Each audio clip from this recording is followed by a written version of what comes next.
Assalamualaikum warahmatullahi wabarakatuh. Halo teman-teman semuanya, selamat pagi, siang, sore, malam, dimanapun teman-teman berada.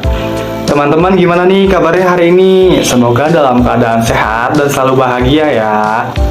Oke, perkenalkan saya Hafid Rizky, mahasiswa PGSD UPI Kampus Sumedang dari kelompok 7 mata kuliah perkembangan peserta didik di SD yang diampu oleh dosen Ibu Dr. Ani Nuraini MPD.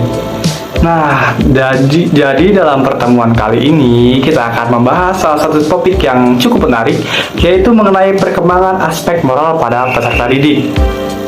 Tapi di sini saya nggak sendiri dong. Ada teman-teman saya. Yang pertama ada Rere, ada Amulistia, dan yang terakhir ada Irda. Oke, tanpa berlama-lama, mari kita langsung saja simak penjelasan dari teman-teman saya.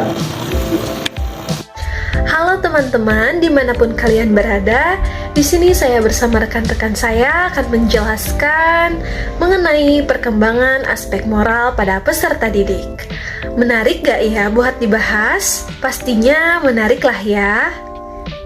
Menarik dong pastinya, karena kita juga sambil ngobrol atau sharing-sharing seputar topik yang akan dibahas. Ngobrol sambil belajar, seru ya kan? Iya benar, pastinya menarik sih karena banyak ilmu yang didapat dari topik yang akan dibahas nih. Salah satunya yaitu terdapat banyak pengertian-pengertian menurut para ahli mengenai aspek moral nih teman-teman. Pengertiannya menurut siapa aja ya kira-kira? Yang pertama ada pengertian menurut Maria Assumpta. Pengertian moral adalah aturan-aturan mengenai sikap dan perilaku manusia sebagai manusia. Nah, yang kedua ada pengertian menurut Russell Swanson. Arti moral adalah suatu pernyataan dari pemikiran yang berhubungan dengan keantusiasan seseorang dalam bekerja, di mana hal itu dapat merangsang perilaku seseorang tersebut. Lalu selanjutnya menurut siapa lagi nih? Yang ketiga ada pengertian menurut Elizabeth Bergner Harlock. Pengertian moral adalah suatu kebiasaan, tata cara, dan adat dari suatu peraturan perilaku yang telah menjadi kebiasaan bagi anggota suatu budaya dalam masyarakat.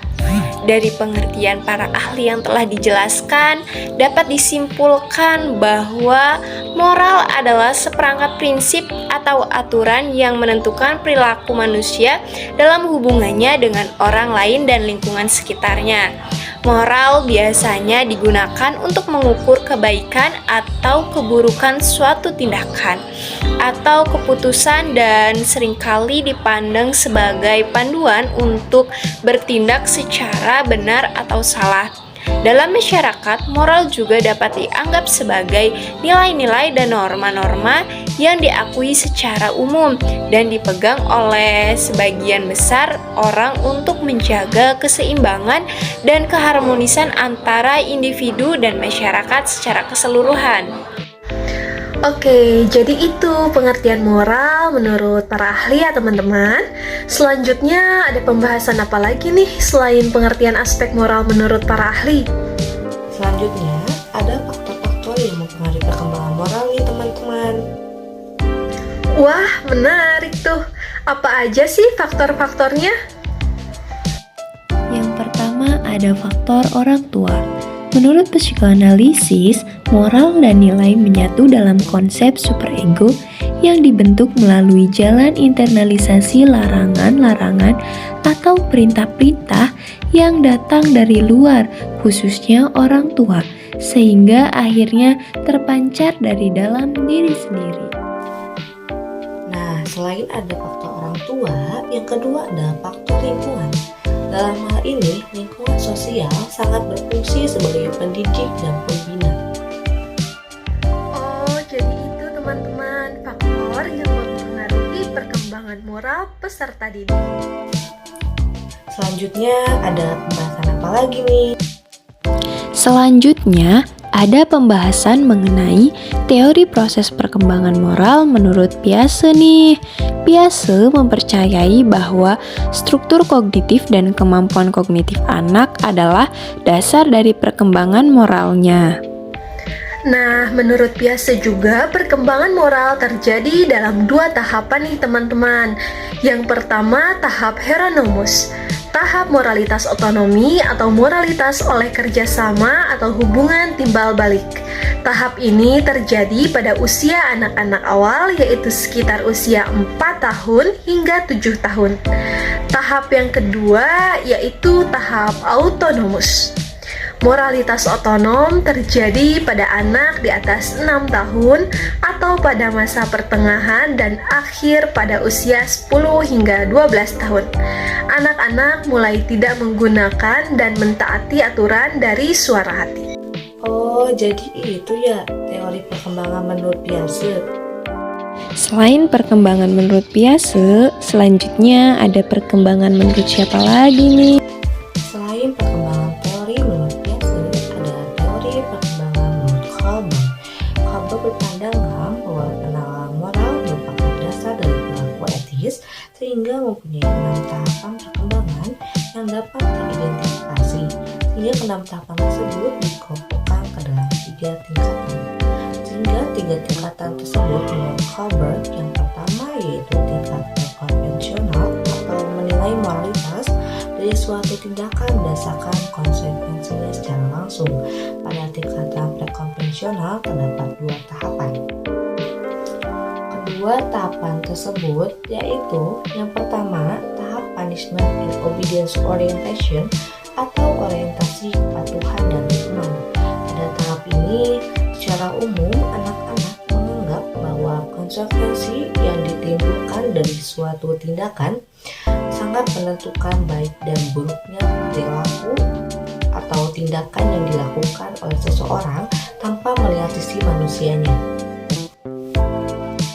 Tahap instrumental relative orientation atau hedonistic orientation, orientasi minat pribadi. Pada tahap ini suatu tindakan dikatakan benar apabila tindakan tersebut mampu memenuhi kebutuhan untuk dirinya sendiri dan untuk kebutuhan orang lain. Tingkatan yang kedua yaitu tingkat konvensional. Tingkat konvensional pada umumnya ada pada remaja atau orang dewasa. Orang pada tahap ini menilai moralitas dari suatu tindakan dengan membandingkannya dengan pendapat dan harapan masyarakat.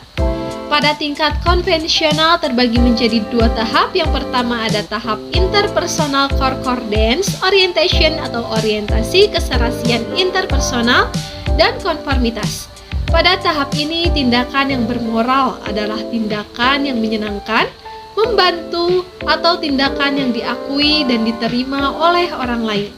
Yang kedua yaitu tahap law and order orientation atau orientasi otoritas dan pemeliharaan aturan sosial. Pada tahap ini, pandangan anak selalu mengarah pada otoritas, pembentukan aturan-aturan, dan juga upaya untuk memelihara ketertiban sosial. Tingkatan yang terakhir yaitu tingkat postkonvensional. Tingkat postkonvensional juga dikenal sebagai tingkat yang berprinsip, terdiri dari tahap 5 dan 6 dari perkembangan moral. Sehingga pada tahap ini merupakan tahapan kelima dan keenam dari perkembangan moral. Yang pertama yaitu tahap social contract atau legalistic orientation atau orientasi kontrak sosial, dan tahap orientasi universal ethical principle atau prinsip etika universal. Oke, jadi itu ya teman-teman teori perkembangan menurut Kohlberg. Kita berharap pembahasan yang disampaikan bisa teman-teman pahami ya. Nah, itu dia tadi paparan materi mengenai perkembangan aspek moral pada peserta didik. Gimana nih teman-teman, materinya menarik nggak? Tentunya menarik dong. Oke, karena materi kali ini sudah selesai dibahas, jadi kita dari kelompok 7 PPD pamit undur diri. Saya ucapkan terima kasih dan sampai jumpa kembali. Wassalamualaikum warahmatullahi wabarakatuh.